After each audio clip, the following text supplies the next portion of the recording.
just because the door is open doesn't mean they get to go through, right? They have to either wait or they just never get to go through until you give the word. Yeah, that is really important in keeping your dog safe. We don't just want a dog to think, hey, there's an open door, let's get through it.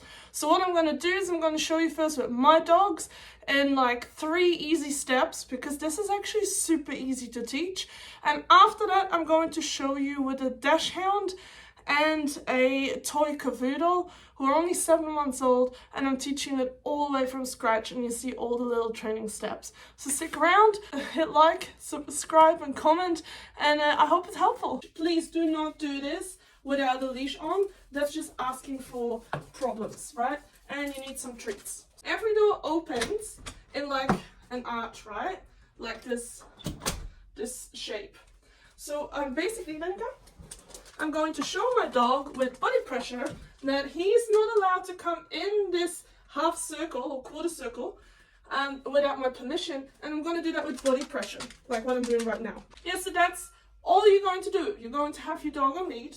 You're going to hold the door jamb. Usually that's the first time that your dog will move forward, and you need to imagine that half circle, your dog doesn't get to go in it. So the moment they move forward, you go back.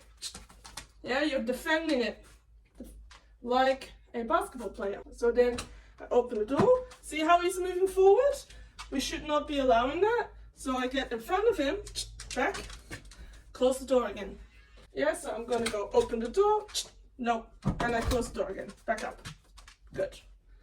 Open the door. Good boy. He didn't move forwards, so I'm giving him a treat. And I open the door. I go back up. Back. Good boy. Yeah, and I reward him for that because he backed up. And obviously your dog is not going to do that. So I'm opening the door.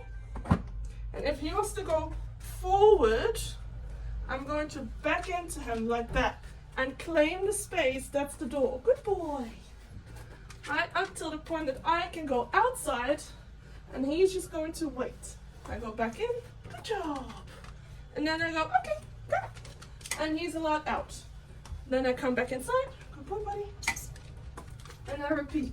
So I'm going to see what he does. I'm always the worst to teach this. Yeah, I go back. Good boy. Nice.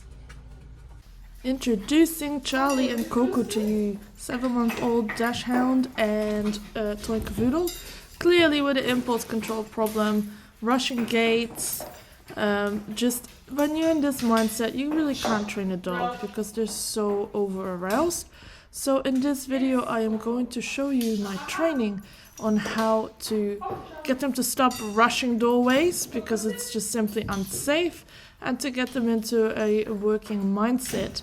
And I'm doing a lot of body pressure here and rewarding any calm moment. So this video will show the steps. So the initial bit here, what I'm doing is just waiting for sits and rewarding that, and now I've managed to get her out. And then I am going to reward every time I get a calm moment from either behind the gate or in front of the gate.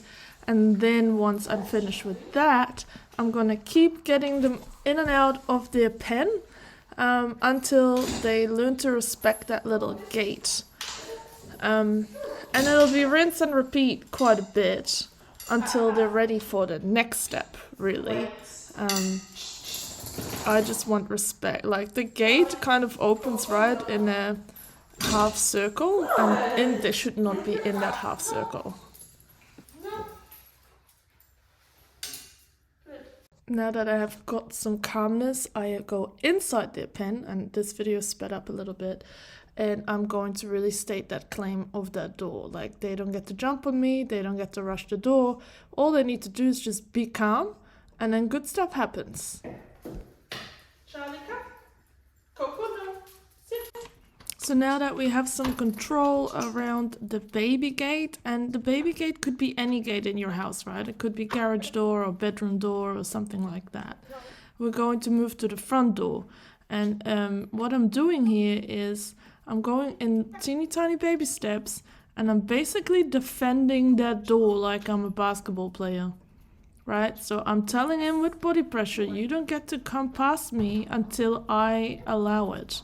So again, the door opens in like a crescent shape, like a half circle, and that's my boundary. And for this dog, like the doormat, basically, like he doesn't get to go on the doormat. The moment he backs up and he sits, I will then reward him for making the right choices and not being pushy. Now, it is all about baby steps. So first you do a tiny bit, you open the door a tiny bit, then you open a little bit further. For some dogs, I even start at just opening the door, like holding the handle before I open it a little bit. And now it's rinse and repeat. You keep repeating, like I'm slowly letting him sit and see if I can get out of the door. This is important, right? Because we don't want the dog to just run out of the house and rush out into traffic. So this is just, and also this teaches a dog manners and starts a walk calmly. So there's this important stuff that you need to teach a dog, and they're not just naturally going to learn in general. Right, here you see me do the same things with Coco. First I hold the handle, I make her, she's a lot more bouncy, but she responds a lot better to body pressure. Sorry, I did speed this up because otherwise it'd be really boring to watch. So see how tiny the steps are and me opening that door? And then every time she holds that boundary, I reward her. Yeah, toss the treat away, restart. Open the door. Good. So it's all about teeny tiny bits of movement outside without the dog just following you, right? So we start that with the baby gate because it's just easiest with the baby gate. And do this always on a lead, guys. Like make sure your dog's leash is on, and you will have to put a long line on your dog if you want to go further away. Yeah, so don't just be like, oh yeah, let's drop the lead, or do not use the lead at all, because there might only be one dog walking past your house and shit hits the fan.